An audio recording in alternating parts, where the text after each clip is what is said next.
What is the Metaverse? What can it do for me?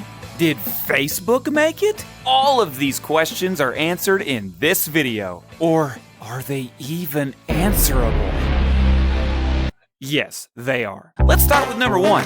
What is the Metaverse?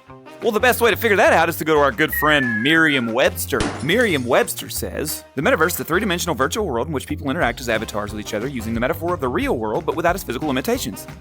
Thank you, Websters. But what does that mean? Well, for one thing, it means I can do this. And this. But it also means that I now have advantages that I didn't have before I had virtual reality. The definition of the metaverse is slowly changing. Right now, the metaverse is overrun by games and different things, and I don't mean that in a bad way, but I do mean that when most people think of virtual reality, they think of video games. With the introduction of things like Neuralink, which is pretty scary to me, eventually there'll be a metaverse where you can probably even feel people around you that aren't there.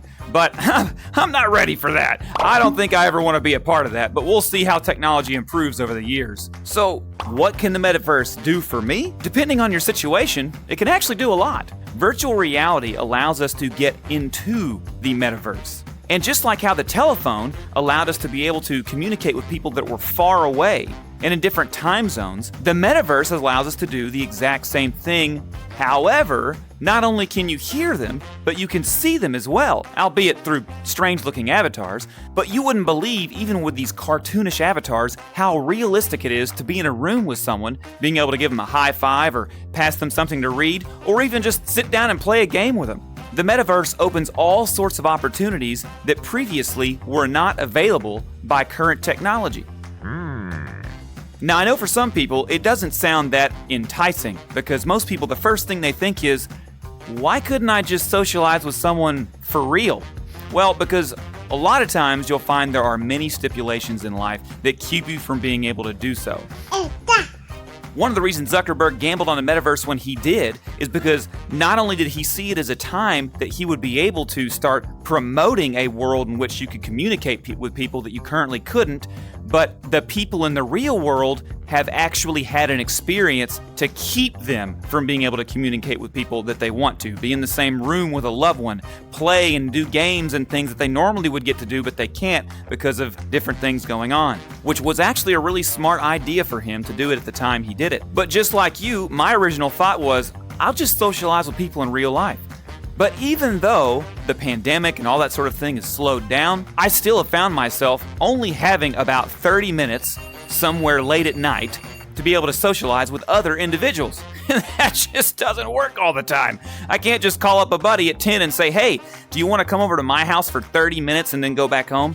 You can't do that. But with the metaverse, you can pop into an area, see people you know for a little bit, hang out, and then leave. You're not obligated to stay any length of time. You're not even obligated to have been there in the first place. So the metaverse really opens doors for people who aren't able to socialize but need to and don't have the time for it. Whether you're going to school full-time, you have a busy business, or you're a stay-at-home mom, all of these things can keep you from being able to socialize with other people. But with the metaverse, it takes all the difficulty away of travel and getting ready and all these different things, and allows you to just get that little fix that you need to be able to socialize with people when you need it. But for now, the metaverse is just something you put on your face, and it tricks you into thinking that you see something that's not there. There's no brain chip or anything like that going on right now, and I have a feeling even if that technology does come out, the option to do the metaverse in this way will always be there. Our third question, did Facebook make the metaverse? The answer is no. Facebook did not make the metaverse. The metaverse was around before Zuckerberg decided to take part in it. There have been places like VR chat and AltSpace that have been allowing people to interact together in the virtual world for a long time. The difference is, Meta is the biggest company that has ever put as much money into this that anyone ever has. And probably because he sees the benefits and realizes that if he doesn't jump on it, someone is going to. It isn't until I put this headset on someone's head and allow them to actually communicate with people in this virtual world do they start to actually see and get what's happening here. Meta did make Horizon Worlds, which is what I'm in right now. But Horizon Worlds is not the metaverse. You don't have to go to Horizon Worlds to find the Metaverse. You can find the Metaverse not just in social apps like VR Chat and Horizon Worlds, but you can find it in various games. Any games that has a social platform aspect to it, that is technically the Metaverse. The Metaverse here feels more like real life. Some of the other ones are obviously not real life, because no matter how hard I try, I will never be a World War I pilot. If you made it this far in the video, I appreciate you so much for watching. Don't forget to show your support by liking and subscribing, and also don't forget to watch more videos of me like this one right here.